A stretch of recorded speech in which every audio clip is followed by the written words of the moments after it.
오늘 우리에게 주시는 하나님의 말씀 에스더 7장 1절부터 10절까지 말씀입니다. 에스더 7장 1절부터 10절까지의 말씀 이제 봉독하겠습니다. 하나님의 말씀 경청하십시오. 왕과 하만은 에스더 왕후가 차린 잔치에 함께 갔다. 둘째 날에도 술을 마시면서 왕이 물었다. 에스더 왕후, 당신의 간청이 무엇이오? 내가 다 들어주겠소. 당신의 소청이 무엇이오? 나라의 절반이라도 떼어주겠소. 에스더 왕후가 대답하였다. 임금님, 내가 임금님께 은혜를 입었고 임금님께서 나를 어여삐 여기시면 나의 목숨을 살려주십시오. 이것이 나의 간청입니다. 나의 결례를 살려주십시오. 이것이 나의 소청입니다. 나와 내 결례가 팔려서 망하게 되었습니다. 사륙당하게 되었습니다. 다 죽게 되었습니다. 우리가 남종이나 여종으로 팔려가기만 하여도 내가 이런 말씀을 드리지 않을 것입니다. 그만한 일로 임금님께 걱정을 끼쳐드리지는 않을 것입니다. 아수에로 왕이 에스더 왕후에게 물었다. 그 자가 누구요? 감히 그런 일을 하려고 마음을 먹고 있는 자가 어디에 있는 누구인지 밝히시오. 에스더가 대답하였다. 그 대적, 그 원수는 바로 이 흉악한 하만입니다. 에스더의 대답이 떨어지자마자 하만은 왕과 왕후 앞에서 사색이 되었다. 화가 머리끝까지 오른 왕은 술잔을 내려놓고서 자리에서 일어나 왕궁 안뜰로 나갔다. 하만은 왕이 자기에게 벌을 내리기로 마음먹은 것을 알고서 그 자리에 남아서 에스더 왕후에게 목숨만 살려달라고 애걸하였다. 왕이 안뜰에서 술자리로 돌아와 보니 하만이 에스더가 눕는 침상에 엎드려 있었다.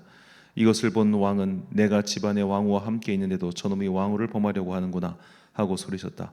왕의 입에서 이 말이 떨어지자마자 내시들이 달려들어서 하만의 얼굴을 가렸다. 그때 왕을 모시는 내시들 가운데 한 사람인 하르보나가 말하였다. 하만이 자기 집에 높이 50자짜리 장대를 세워놓았습니다. 그것은 임금님을 해치려는 자들을 제때에 고발한 모르드게를 매달아 죽이려고 세운 것입니다. 그때 왕이 명령을 내렸다. 하만을 거기에 매달아라. 사람들은 하만이 모르드게를 매달려고 세운 바로 그 장대에 하만을 매달았다. 그런 다음에야 비로소 왕의 분노가 가라앉았다. 아멘. 주초위안과 진퇴현은이란 제목으로 하나님의 말씀 선포하겠습니다. 조선시대 이야기입니다. 조선 역사상 최고의 폭군이라고 불리는 사람이 연산군이죠. 그 연산군이 중종 반정으로 인해 폐위당합니다.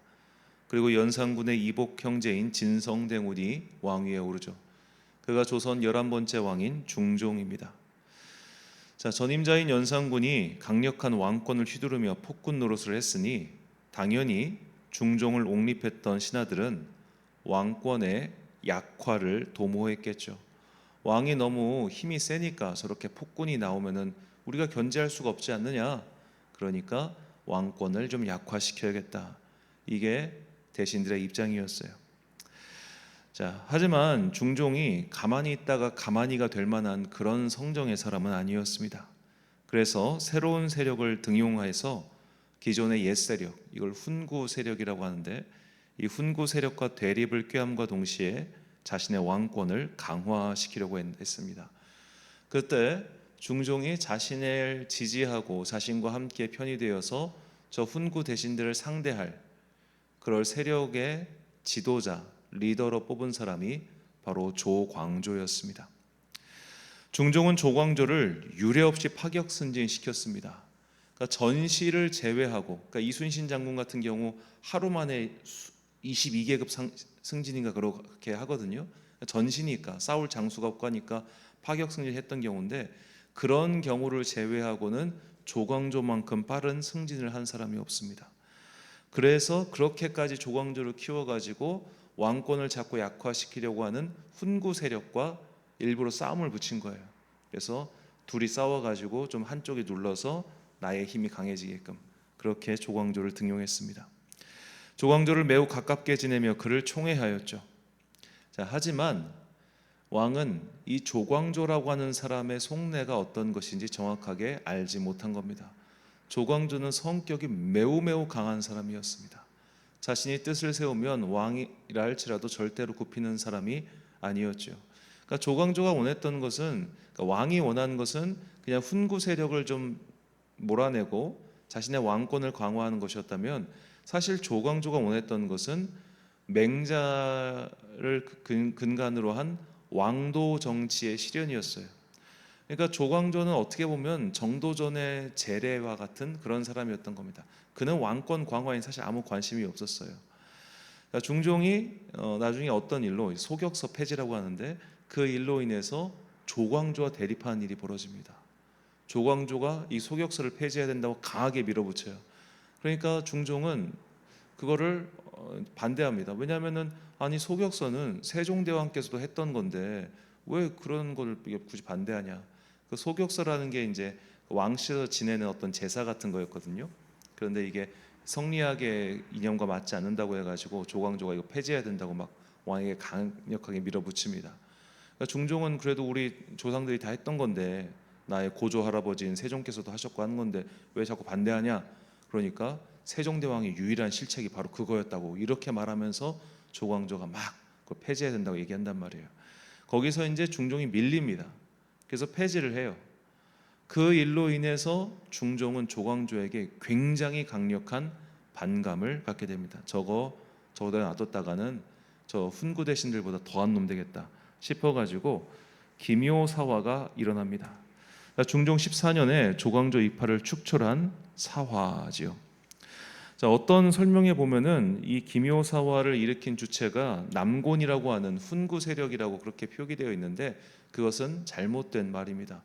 왜냐하면 실록에 보면 이 조광조를 중종이 바로 사형을 시켜버리려고 합니다. 바로. 그러자 남곤 등의 훈구 대신들이 반대해요. 왜냐하면 지금 왕이 저렇게 폭주를 해가지고 신하들을 막 그냥 제대로 된 절차도 없이 죽여버리기 시작하면 그 칼이 어디로 가겠습니까? 결국 자기들한테 돌아올 거 아니에요.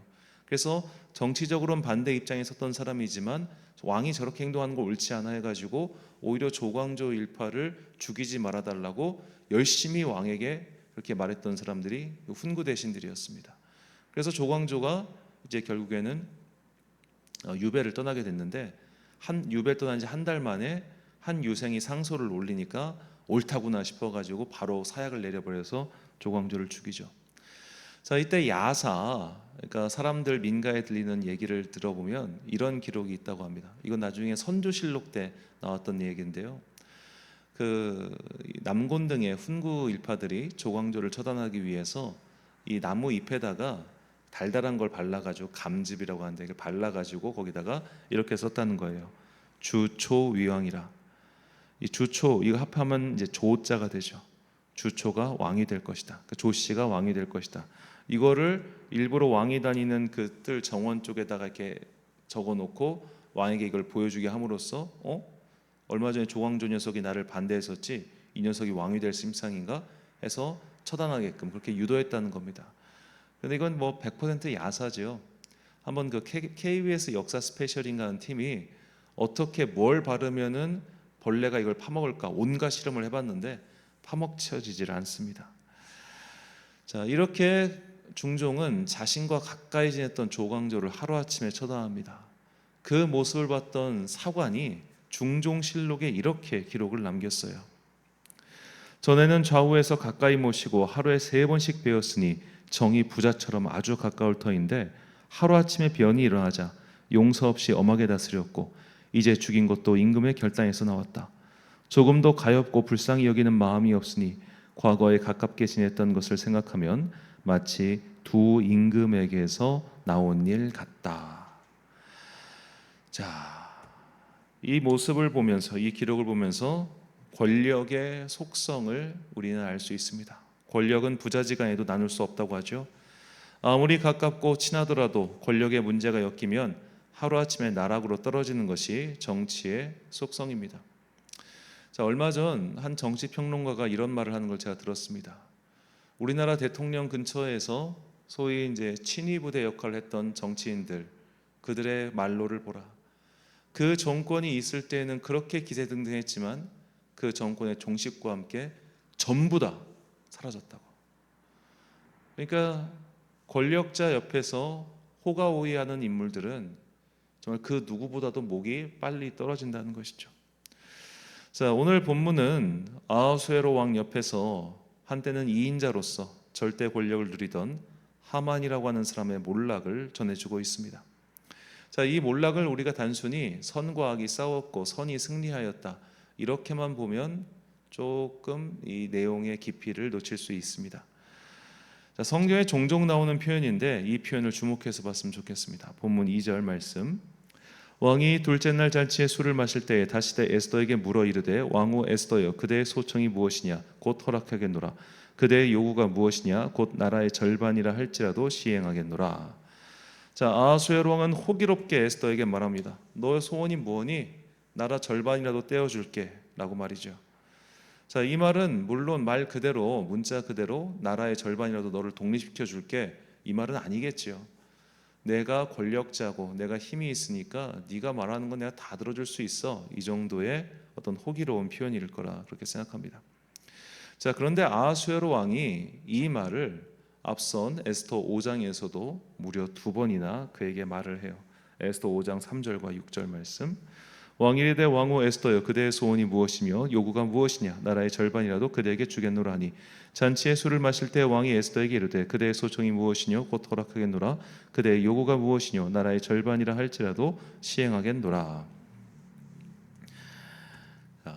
이 말을 했을 때 왕 아하수에로 왕은 지금 한 달 만에 에스더 만난 겁니다. 한 달 만에 만나다는 건 부부 사이에 어떻게 보면 남녀 사이에 마음의 뜨거움이나 이런 것들은 사라진 상태죠. 근데 오랜만에 보니까 지금 기분 좋아진 거예요. 술 들어가니까 기분 좋아진 겁니다. 기분이 좋으니까 앞에서 네가 말한 거 다 들어줄게 그렇게 말을 합니다. 그런데 아하수에로 왕은 이와 똑같은 행동을 누구한테 했느냐? 하만한테 했어요. 하만이 옆에서 자기를 막 높여주고 좋아하니까 야 네가 하고 싶은 거 다 해. 그래가지고 하만이 왕이 직인으로 찍은 게 뭡니까? 유다인 학살입니다. 유대인 학살에 대한 명을 사실 내린 것은 아하수에로 왕이에요. 그는 이렇게 막 나가는 기분파였고 다른 말로 하면 폭군이었던 겁니다. 폭군이니까 이렇게 기분 따라 행동하죠. 폭군이니까 이렇게 아무런 근거 없이 한 민족을 학살하라는 명령을 거리낌 없이 내리지요. 사실 이 모든 일들은 이 사람의 성정으로 인해 비롯된 것입니다. 자, 신약 성경 시대에 가면 이 아하수에로 왕과 똑같은 말을 했던 인물이 등장합니다. 바로 세례 요한을 사형시킨 헤롯 안티파스죠. 마가복음 6장 22절과 23절 말씀. 헤로디아의 딸이 친히 들어와 춤을 추어 헤롯과 그와 함께 있는 자들을 기쁘게 한지니라. 왕이 그 소녀에게 이르되 무엇이든지 내가 원하는 것을 내게 구하라 내가 주리라 하고 또 맹세하기를 무엇이든지 내가 내게 구하면 내 나라의 절반까지라도 주리라 하거늘. 자, 이렇게 헤롯 안티파스가 신하들 앞에서 이 헤로디아의 딸, 자기 부인의 딸이죠. 자기가 전 남편 사이에서 태어났던 자기 부인의 딸에게 이런 약속을 했기 때문에 이 헤로디아의 딸이 세례 요한의 머리를 원합니다라고 말을 하자 자기 말을 지키지 않을 도리가 없었던 거예요. 그래서 세례 요한의 목을 쳐서 쟁반에 담아다가 그 딸이 그 엄마한테 바치는 이야기, 너무나 유명한 이야기죠. 자, 헤롯 안티파스와 헤로디아 이 두 사람은 참 개족보입니다. 개족보. 정말 말 그대로 개족보입니다. 왜냐하면 이 헤로디아가 헤롯 대왕, 그러니까 헤롯 안티파스 아버지의 손녀예요. 그러니까 이복 조카죠. 이복 조카. 그런데 이 헤로디아가 전에 전 남편이 누구냐면 헤롯 안티파스의 이복 형제였던 헤롯 누구였더라? 네, 하여튼 그 이복 동생입니다. 그러니까 헤롯 대왕이 여러 명의 부인이 있었고 그 여러 명의 부인의 아들들이 있었는데 그게 이복 형제와 결혼했는데 이 헤로디아가 이 헤로디아가 이제 어떻게 보면 굉장히 권력력이 있던 여자였단 말이에요. 그래서 안티파스랑 결혼을 하는데 이 안티파스를 결혼하기 전에 강제로 이혼시켜요. 근데 이 헤롯 안티파스가 전부인, 이 헤로디아 말고 전부인이 누구였냐면 이웃나라 나바테아라고 하는 나라의 공주였습니다. 하루아침에 자기 딸이 이렇게 소방 맞아서 집에 돌아오니까 이 나바테아 왕이 얼마나 화가 났겠어요. 그래서 나중에 예수님께서 이제 부활 승천하신 이후에 한참 뒤에 이른데 나바테아 왕이 군대를 이끌고 갈릴리로 쳐들어옵니다.